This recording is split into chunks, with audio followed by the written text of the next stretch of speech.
নাটি নাটি তোর ওই ফিগারে।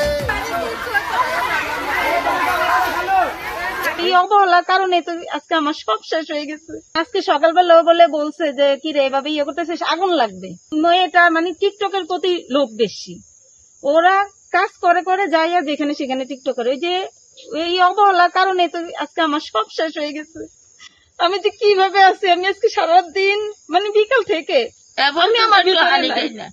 বিশ্বাস করবেন নি, আমার স্বামী হয়তো অনেক কষ্ট করে এই কতটুকু জমি আমি কিস্তি টিস্তি থেকে উঠে তারপরে আমি এই জমি নিয়ে তারপরে এই কতটুকু ঘর করলাম। তো আমি এখন ওনাদের থাকতে দিচ্ছি, এই থাকার পরিণতি আমার এইভাবেই ক্ষতি হয়ে গেল। রান্না বসায় তুই চলে গেছে ওনারা। হ্যাঁ, টিকটক করতে গেছে। আমি আবার আমার ওয়াইফাই নিয়ে নাম্বার নিছে, ওই রাস্তায় দাঁড়ায় দাঁড়ায় ওরা টিকটক করে।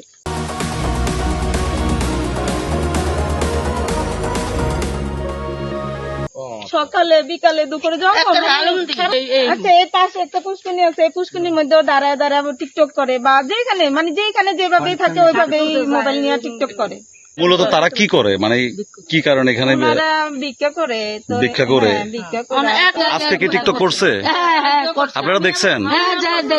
টিকটক করস কি লাগিয়েছিল, আপনি আগুন ধরাই দিন। আচ্ছা, আপনি নিষেধ করছিলেন না? মানে চুলায় আগুন জ্বালাইয়া টিকটক করতে আপনি নিষেধ করছিলেন, শুনে নাই নাকি?